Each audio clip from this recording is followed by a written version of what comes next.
अभिमन्यु, मुझे मुझे क्षमा कर दो अभिमन्यु, मैं अपना लक्ष्य पूर्ण नहीं कर पाया।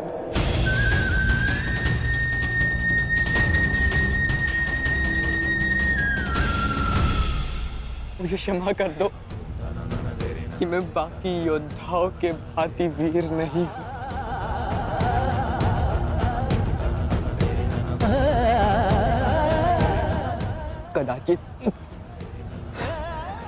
कदाचित तुम मुझे पताका के साथ अपने बाहों में लेकर शिविर तक ले जाते।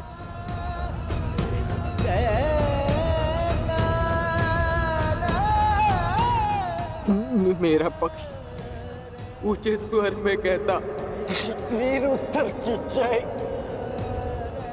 वीर उत्तर।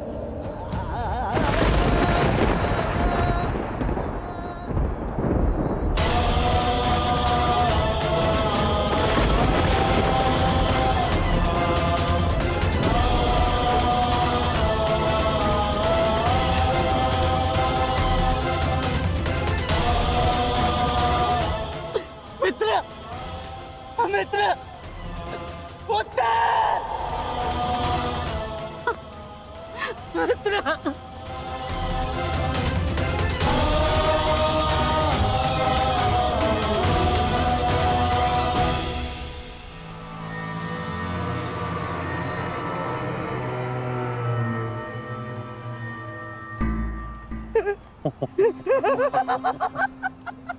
बालक हमारे पताका लेने चला था, हैं?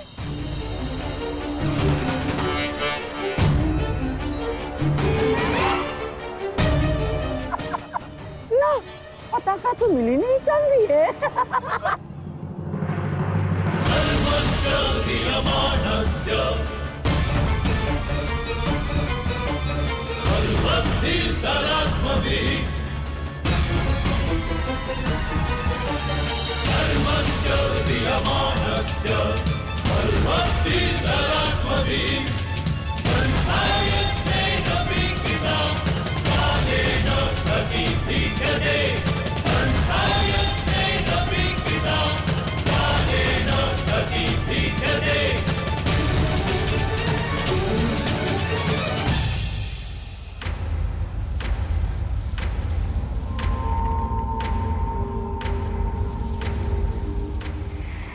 समय बदल गया है अभिमन्यु, और हालात भी।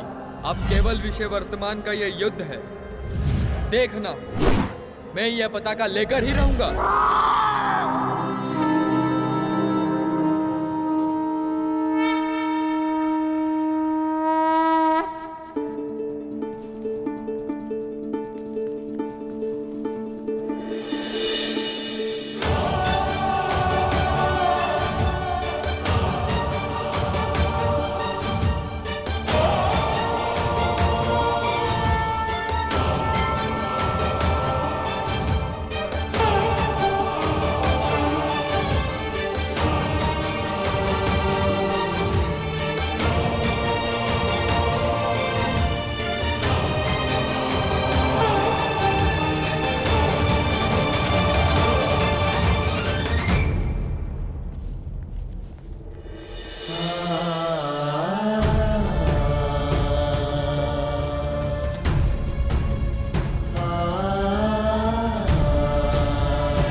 सूर्यास्त हो चुका है, फिर अब तक ये सब लौटे क्यों नहीं?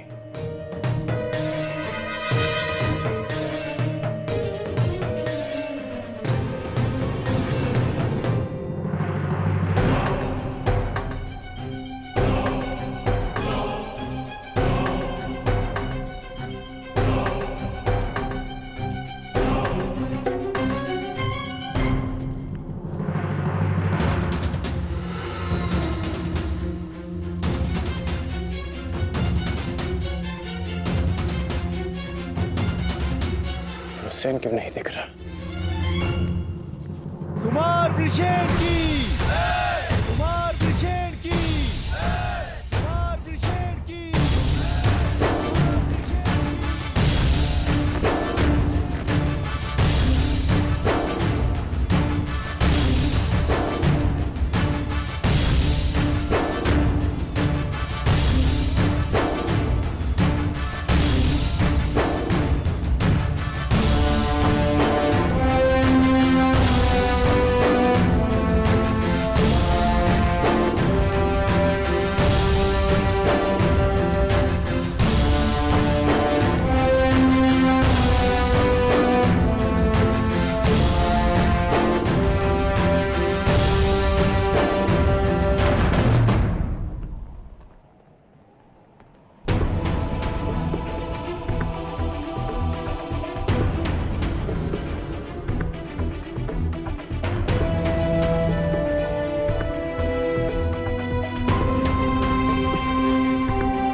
पिताश्री,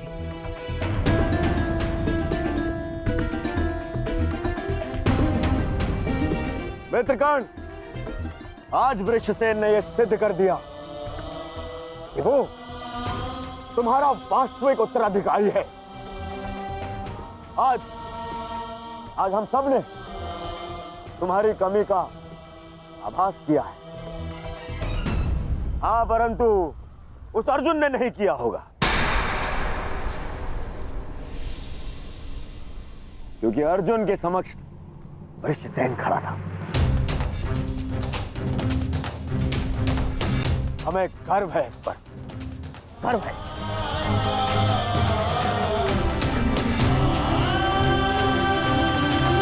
तुम्हारा पुत्र आज केवल अंगराज पुत्र वृषसेन नहीं,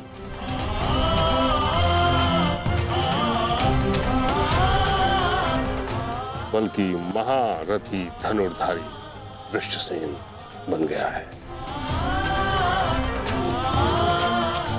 उसने हम सभी से कहीं अधिक कुशलता से युद्ध किया है। हाँ, अन्यथा कुछ ऐसे महारथी भी थे जिनके कारण हमें पहले ही दिन पराजय का मुख देखना पड़ता।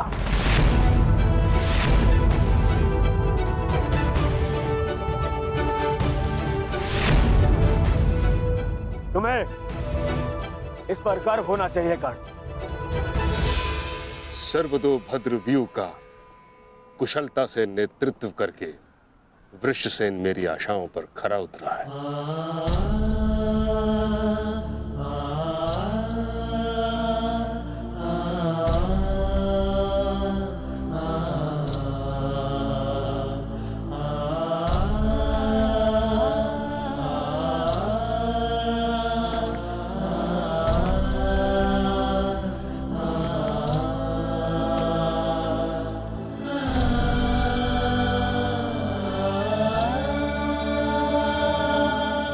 कल्याण।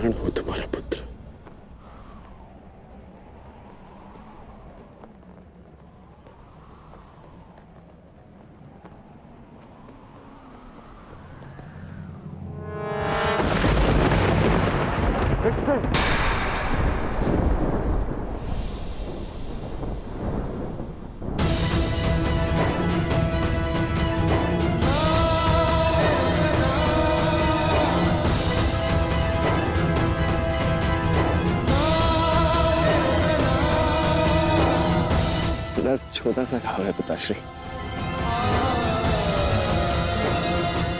अर्जुन का बाण।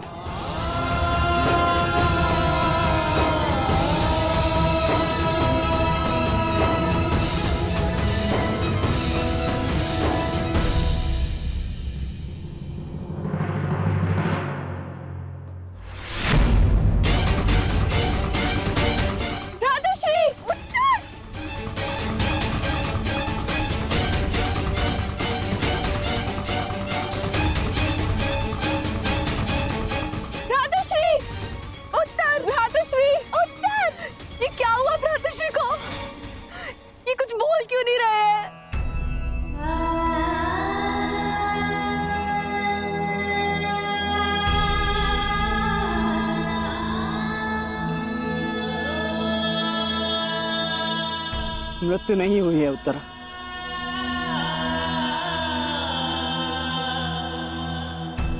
वीर मरते नहीं, वीर गति को प्राप्त करते।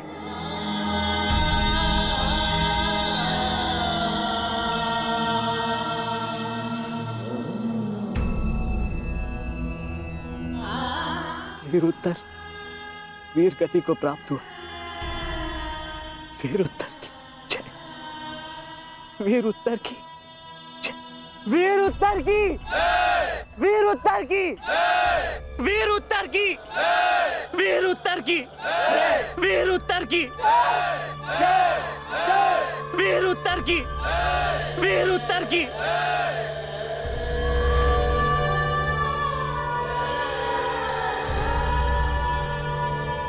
कितने मरे, कितनों को मृत्यु मिलनी शेष है।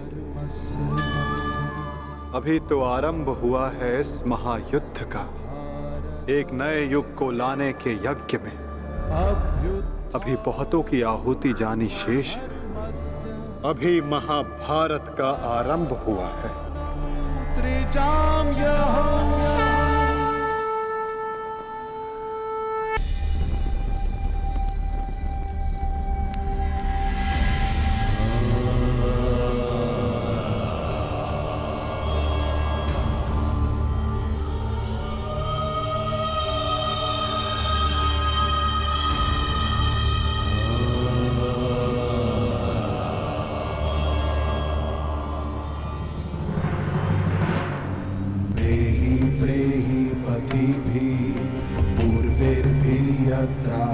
ना पूर्वे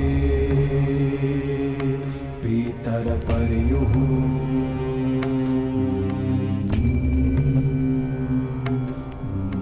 भूभराजना स्वधया मदन्तायमं पश्यासि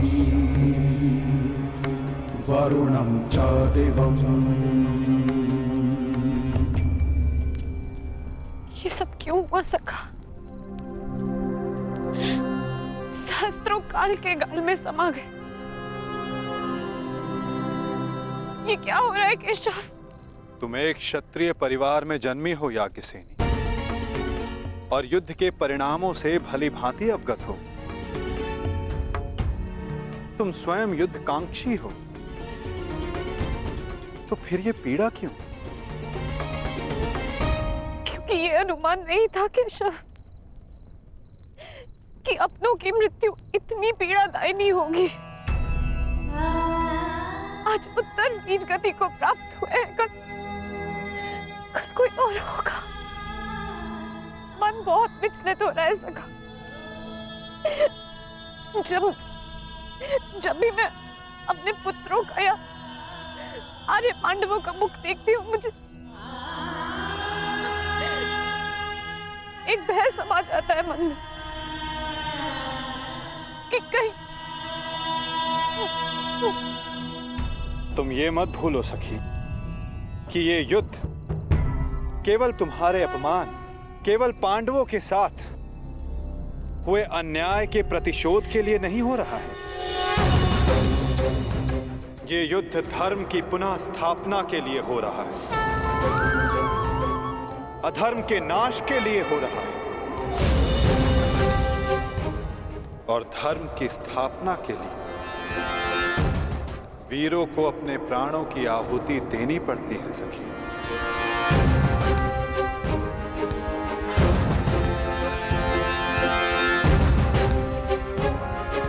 स्वयं को संभालो सखी। ये तुम्हारी, हम सब के अंतर भावनाओं की कड़ी परीक्षा है।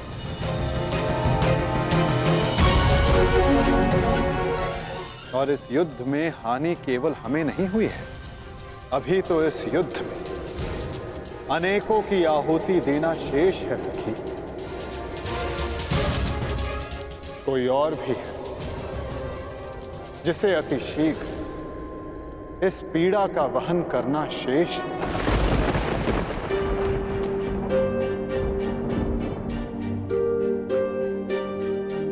हुसैन,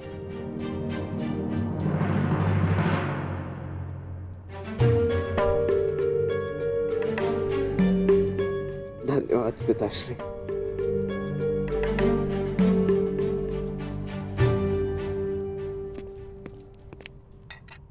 कहीं मेरे इस घाव को मेरी दुर्बलता तो नहीं समझ बैठे हैं ना आप पिताश्री?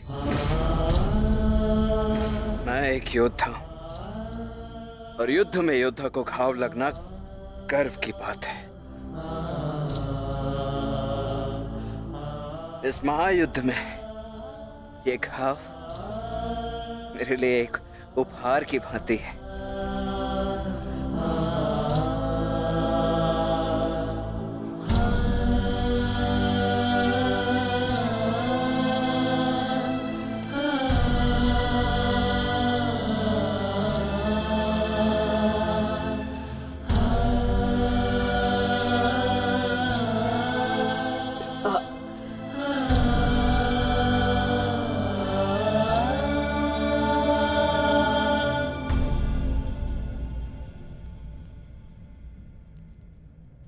आज तुमने अपने आप को एक सच्चा योद्धा सिद्ध किया है।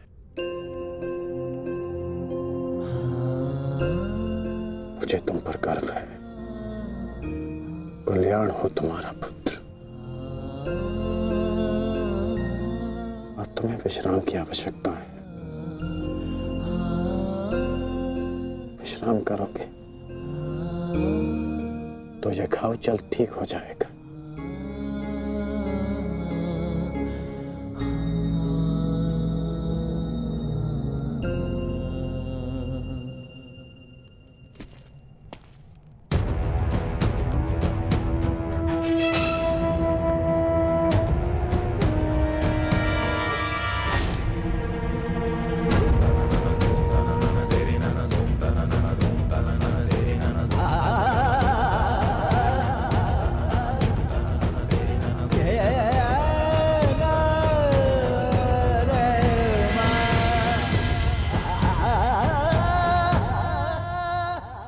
युद्ध भूमि में अपनी मृत्यु से अधिक अपनों की मृत्यु का भय कितना सताता है ना मित्र। माधव, बड़ी बात।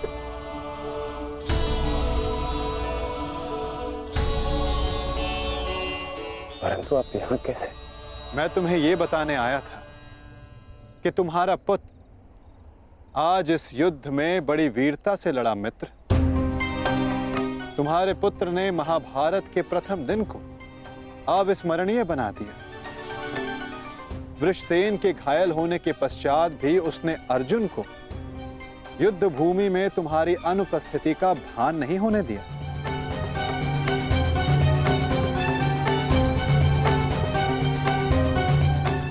परंतु गर्व के स्थान पर तुम्हारे मुख पर यह पीड़ा क्यों मित्र?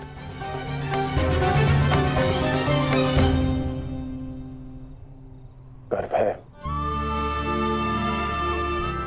गर्व है माधव। परंतु ऐसा क्यों होता है कि मैं स्वयं के शरीर पर सहस्त्र बाण सह सकता हूं। मैंने बिना संकोच किए अपने कवच और कुंडल दान कर दिए। मैं ये सब पीड़ा सहने में सक्षम हूं। एक योद्धा होने के नाते मैं युद्ध के सभी नियमों से अवगत हूं, परंतु वृषसेन को लगे बाण,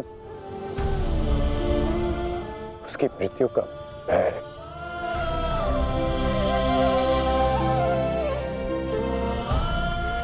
मुझे खाया जा रहा है। परंतु तुम ये कैसे कह सकते हो मित्र कि ये भय है, पूर्वाभास नहीं?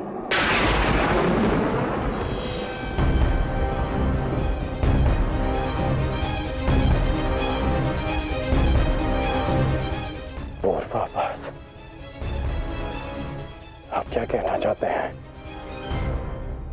एक योद्धा को विजय की आशा अवश्य होती है, परंतु उसे परिणाम का पूर्वाभास भी होना चाहिए।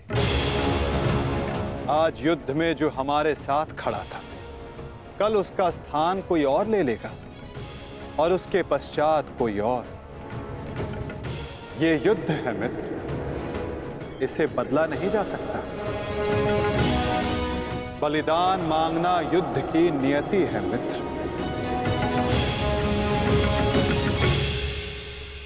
मैं समझता हूं जो आप कह रहे हैं,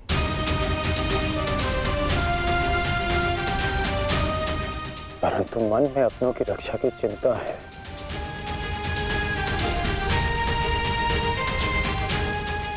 कैसे करेंगे अपनों की रक्षा?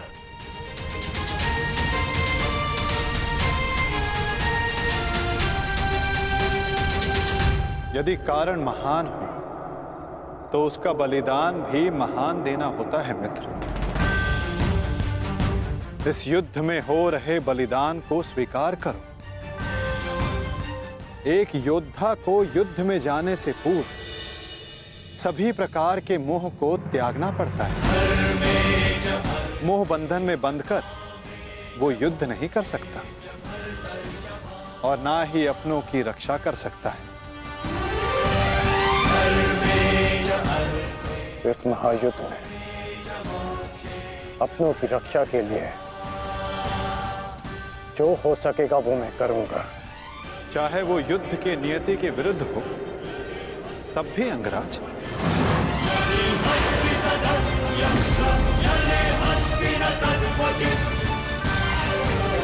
उत्तर दो अंगराज, क्या तुम ऐसा कर पाओगे?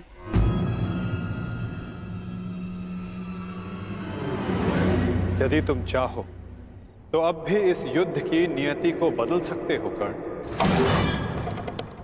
सहस्त्रों के प्राण बचा सकते हो, अपनों को खोने के भय से बच सकते हो।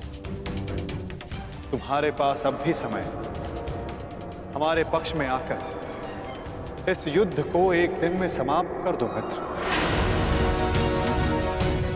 इस महाविनाश का मूल्य कम कर दो। बोलो मित्र, अपने निष्ठा की नियति को बदलकर तुम इस युद्ध की नियति को बदलना चाहोगे? महामहिम भीष्म ने तुम्हें इस युद्ध भूमि में प्रवेश करने से वर्जित किया है। यही अवसर है मित्र, अपने भ्राताओं के साथ मिलकर धर्म के लिए युद्ध करके इसे समाप्त कर दो।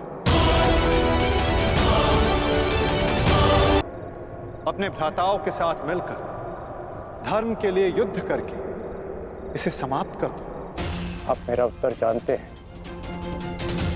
फिर क्यों बार बार ये प्रश्न करते हैं मुझसे? मैं तुमसे प्रश्न नहीं पूछ रहा हूं, तुम्हें तुम्हारे संदेहों का हल दे रहा हूं। या तो परिवर्तन के लिए स्वयं को परिवर्तित करो या फिर प्रलाप बंद करो मित्र। और जो हो रहा है उसे स्वीकारो। तुम्हारे अंदर अपने मित्र के विरुद्ध जाने का सामर्थ्य नहीं है मित्र। जो पीड़ा आज तुम अनुभव कर रहे हो सकता है कि कल तुम्हें उससे अधिक पीड़ा अनुभव करनी पड़े मित्र। इसलिए कहता हूं अंगराज, या तो विरोध करने की शक्ति रखो या फिर पीड़ा सहने का सामर्थ्य।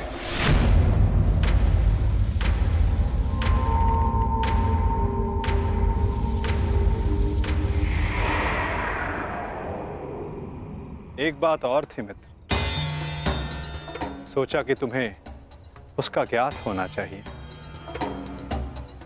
आज मैंने अर्जुन को महाज्ञान दिया, उसे अपने विश्व रूप के दर्शन करवाए। ये जानकर तुम्हें बुरा तो नहीं लगा ना? कहीं तुम फिर से ये तो नहीं सोच रहे कि मैं पक्षपाती हूं? आप पक्षपाती तब होते जब आप अर्जुन को अपना विराट रूप नहीं दिखाते। आपने मुझे अपने विराट रूप का साक्षी बनने की अनुमति दी। मुझे पूर्ण विश्वास था केशव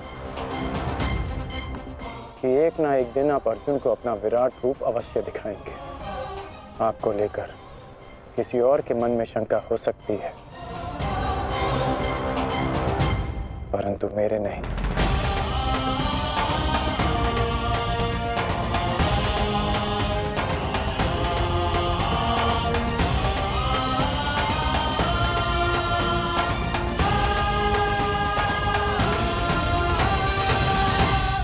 एक दिन आपने मुझे पाषाण और मोरपंख होने का अर्थ समझाया था। हर पहेली का उत्तर हमारे चयन में होता है अंगराज। इस पाषाण खंड की भांति, जो ना अपना चुना हुआ मार्ग बदलता है और ना ही अपने विचार। और दूसरा मार्ग वासुदेव, जो इस मोरपंख की भांति होते हैं, वे अपने आप को ईश्वर की इच्छा के हाथों ऐसे समर्पित कर देते हैं जैसे इसने स्वयं को वायु को समर्पित किया। मैं आज भी पाषाण हूं और अर्जुन आज भी वही मोरपंख, वो मोरपंख जिसे आपको अपने मस्तक पर धारण करना ही था। ये मेरा प्रारब्ध है कि मैंने पाषाण होना चुना है।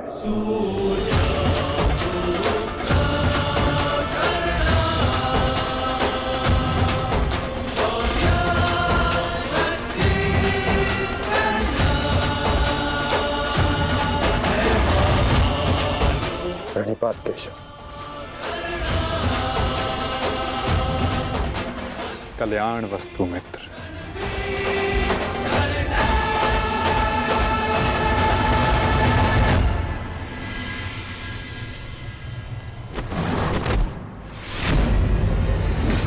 युद्ध का पहला दिन कौरवों के नाम रहा। ये पांडव सेना के युद्ध बंदी ज्येष्ठ, हम इन्हें अपना दास बना लेते हैं। और मुझे पूर्ण विश्वास है कि अंतिम विजय भी हमारी ही होगी। उत्सव का आनंद लो। राजकुमार दुर्योधन की राजकुमार दुर्योधन की। अरे मित्र, आओ आओ मित्र।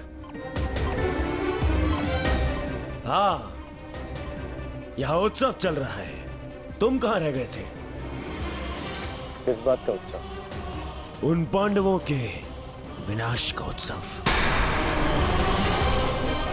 उनकी पराजय का उत्सव। उन पांडवों के विनाश का उत्सव जिसका श्रेय जाता है तुम्हारे पुत्र को, वीर महारथी वृषसेन को, जिसे तुमने इतना सामर्थ्यवान बनाया।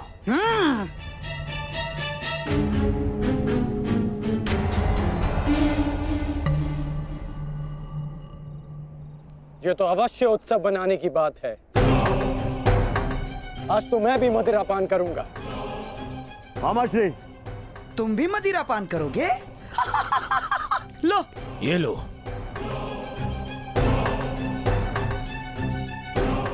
ये उत्सव पांडवों के विनाश के नाम। विनाश के नाम। मित्र, मैं इस युद्ध में उपस्थित नहीं था। क्या तुम मुझे बता सकते हो कि पांडवों की सेना में कितने हताहत हुए? पूरी एक औक्षणी सेना और साथ साथ उस मूर्ख बालक उत्तर का भी अंत किया आज हमने। विराट के छल का प्रतिशोध लिया हमने। उत्तम, अति उत्तम दुशासन। एक औक्षणी में 21 सहस्त्र 870 रथ और उनके रथी, और इतने ही हाथी और उस पर सवार योद्धा 65 सहस्त्र 610 अश्वरोही, 1,09,000 सहस्त्र 350 पैदल सैनिक। आज हमने युद्ध में इतने शत्रुओं का संहार किया। उत्तम, उत्तम, उत्तम। परंतु प्रतीत होता है कि हमारे ओर से कोई जानहानि नहीं हुई। तभी तो यह उत्सव बनाया जा रहा है ना मित्र?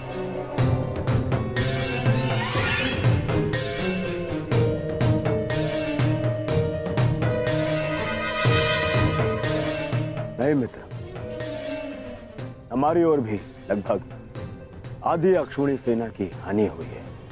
अर्थात सहस्त्र सैनिक, महारथी, अश्वरोही हमारी ओर से भी मारे गए। अब इनके परिवार का ध्यान रखने वाला कोई नहीं रहा। इनके वृद्ध माता पिता, विधवा स्त्रियों, अनाथ बच्चों की रक्षा करने वाला कोई नहीं बचा। ये तो अवश्य उत्तम बनाने की बात है। उत्तम!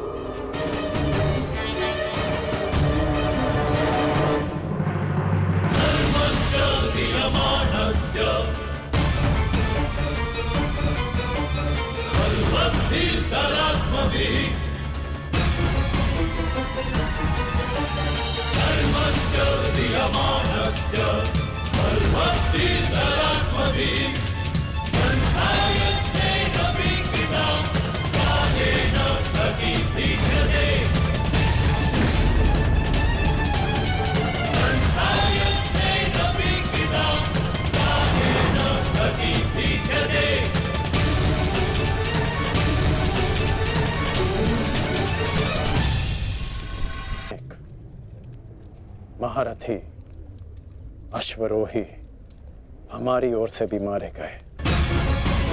ये तो अवश्य उत्तम बनाने की बात है। उत्तम!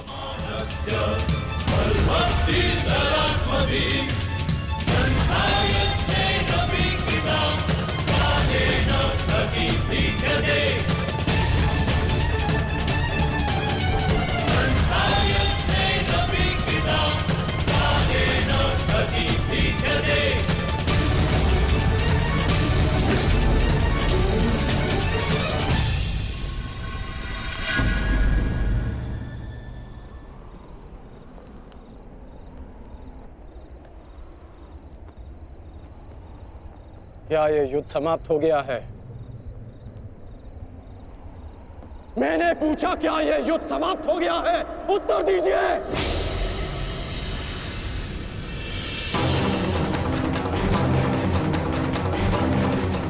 एक दिन युद्ध में पलड़ा क्या भारी हो गया। आप सबको लगा कि आप लोग युद्ध जीत गए। आज जितने भी सैनिक वीर गति को प्राप्त हुए हैं, वो तुम्हारी विजय के लिए अपने प्राण खो बैठे।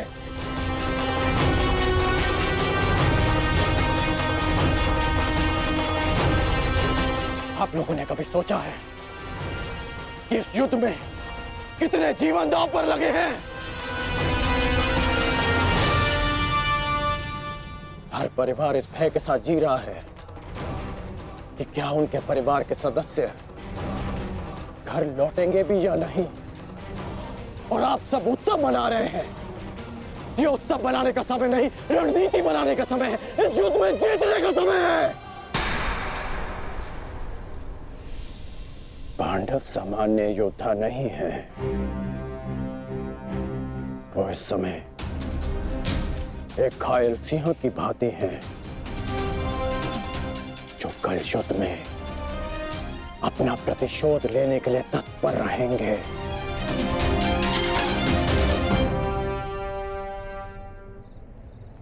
तो इसी क्षण इस उत्सव को बंद कीजिए।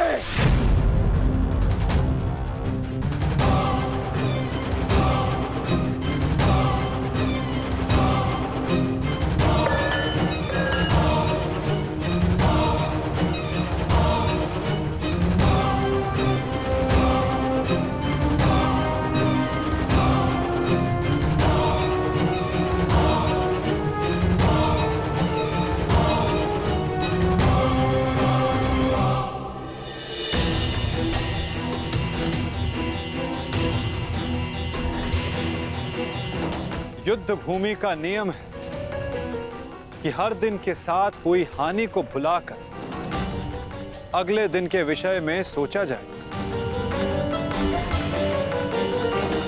अब समय आ गया है कि इस पर विचार किया जाए कि कल के युद्ध में हमारी रणनीति क्या होगी।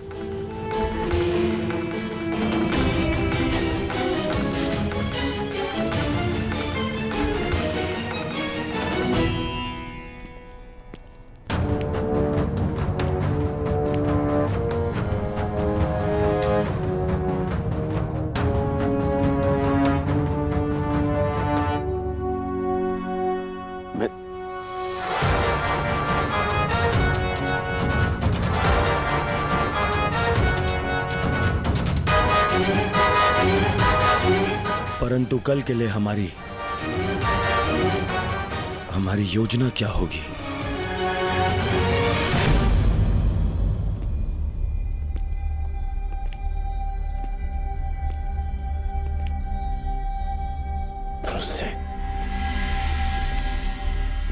तुम यहाँ क्या कर रहे हो?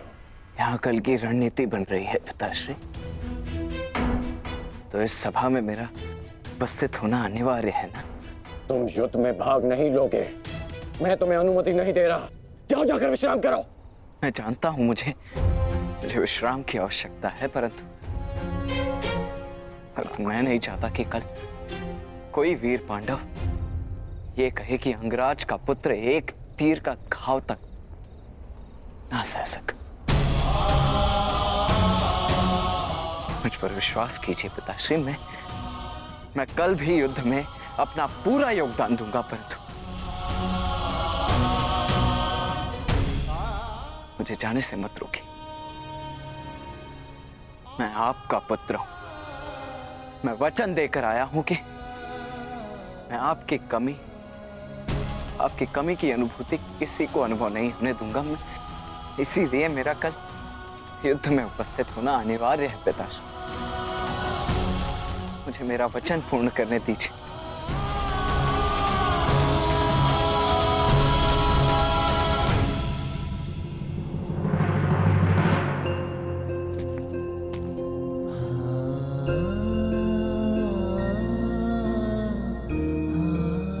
कल्याण हो तुम्हारा पुत्र। तुम युद्ध में भाग लोगे।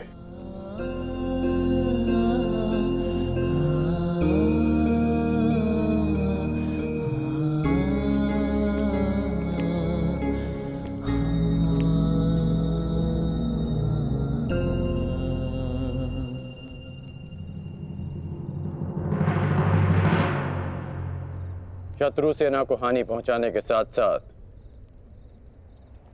आपको अपनी सेना को सुरक्षित रखना भी महत्वपूर्ण है।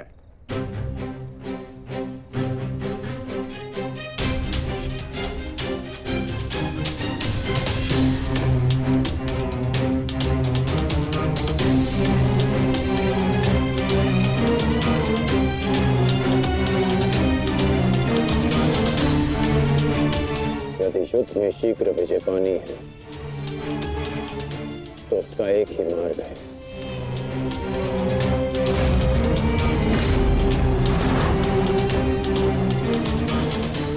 उसे बंदी बनाओ।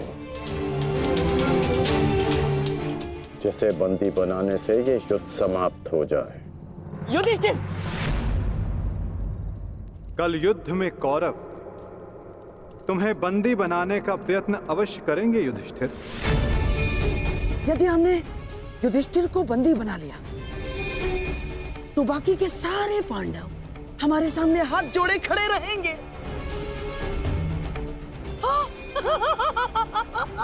उत्तम, कल चाहे जो कुछ भी हो जाए, हम उस युधिष्ठिर को बंदी बनाकर रहेंगे। उसकी सुरक्षा की हर एक दीवार, हर एक व्यू तोड़ देंगे हम। तो इसका तोड़ क्या है माधव?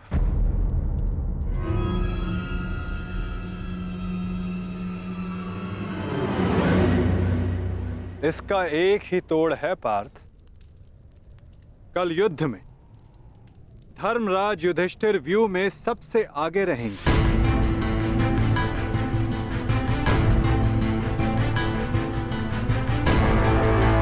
जब आप जानते हैं माधव कि ज्येष्ठ को बंदी बनाना ही इन कौरवों का लक्ष्य है, तो क्या हम ज्येष्ठ को सबसे आगे खड़ा करके उनका कार्य सरल नहीं कर रहे हैं? क्या ये उचित है माधव? हाँ पार्थ, यही उचित है। इसीलिए मैं ऐसा कर रहा हूं।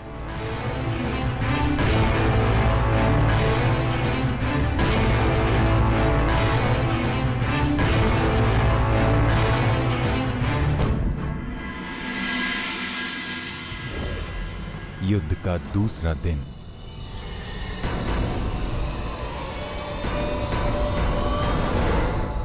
क्या युद्ध आरंभ का शंखनाद अब तक नहीं हुआ संजय?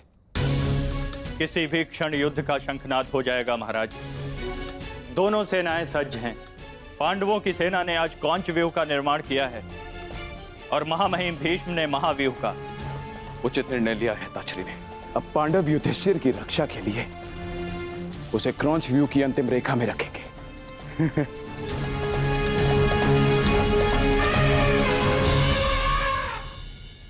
युद्ध भूमि में कुछ असामान्य घटित हुआ है महाराज, जिसका किसी को अनुमान नहीं था।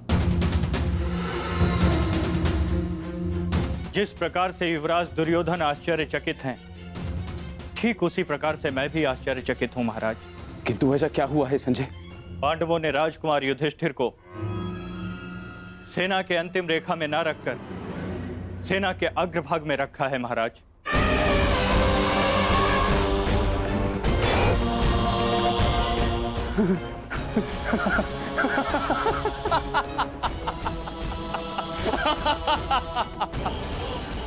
लगता है दूसरे ही दिन युद्ध हार जाना चाहते हैं पांडव, तभी तो ऐसी मूर्खता कर रहे हैं। अब मेरे पुत्र दुर्योधन के पंजों से युधिष्ठिर को कोई भी नहीं बचा सकता, कोई भी नहीं।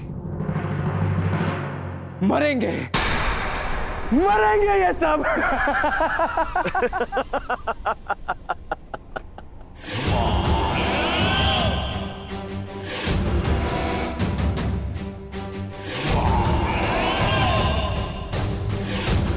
सुना था, आज देख भी लिया। विनाश काले विपरीत बुद्धि।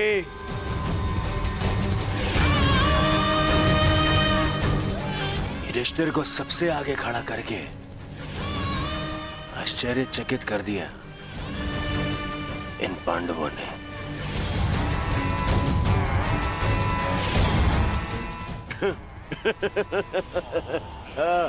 पितामह,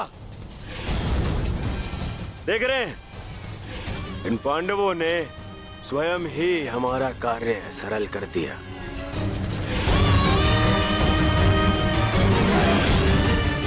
युधिष्ठिर को आगे खड़ा करके।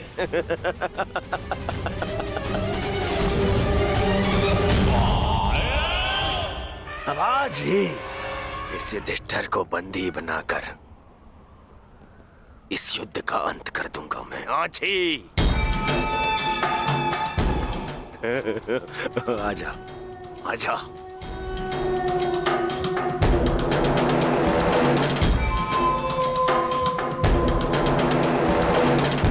कल अंगराज ने उत्सव मनाने से रोक दिया था, आज अवश्य मनाएंगे।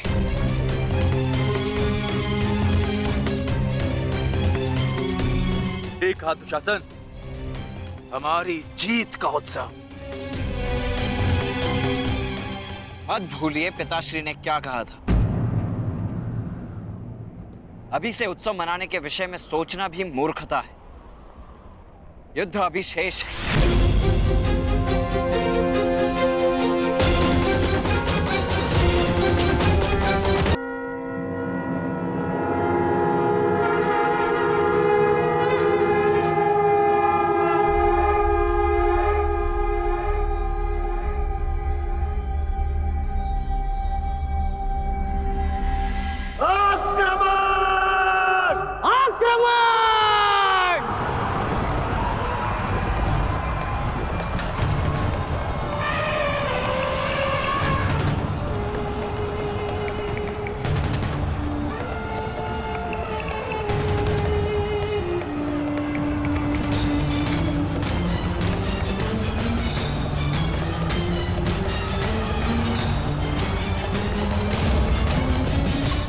पांडव आक्रमण क्यों नहीं कर रहे? योजना क्या है इनकी?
चिन्ह वो भी उल्टी दिशा में। ये पांडव पीछे क्यों हट रहे हैं?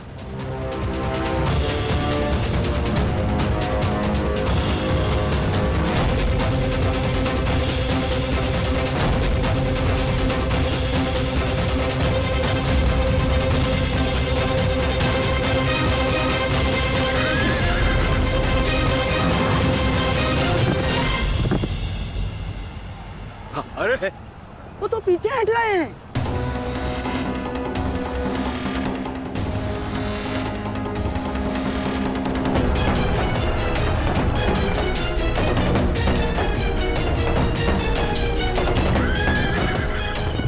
पीछा करो इनका, समाप्त कर दो सबको।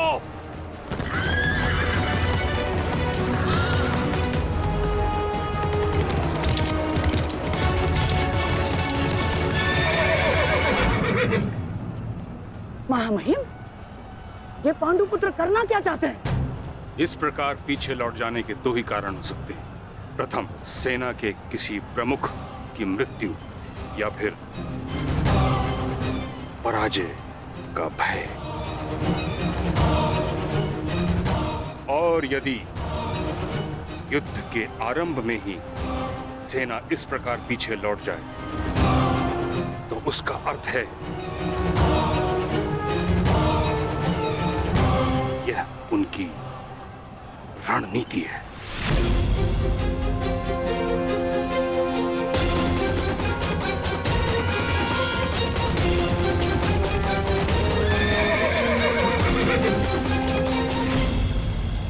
उनकी रणनीति है।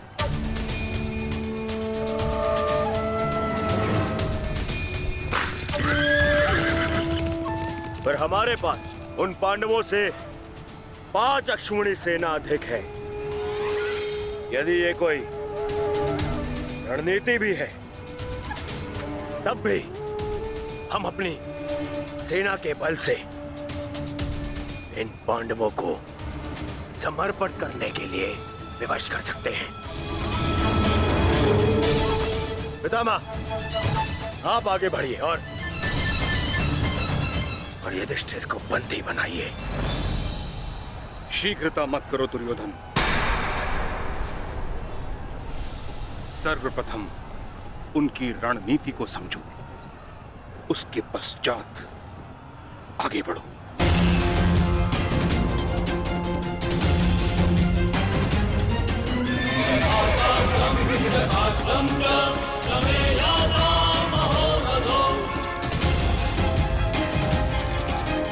जितना सरल ये दिख रहा है, ये उतना सरल होना नहीं चाहिए। कुछ तो गड़बड़ है।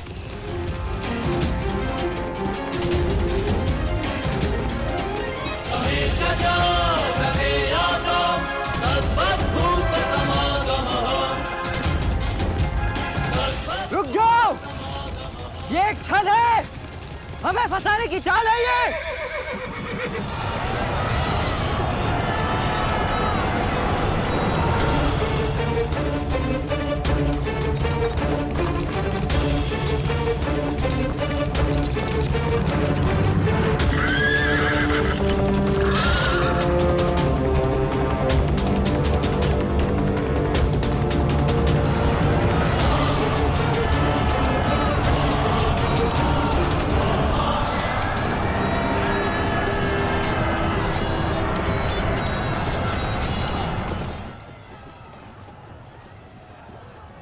दुशासन और अश्वत्थामा अपनी सेना को लेकर कौरव सेना से अलग हो गए हैं महाराज। यह अवश्य ही पांडव सेना की कोई सोची समझी रणनीति है।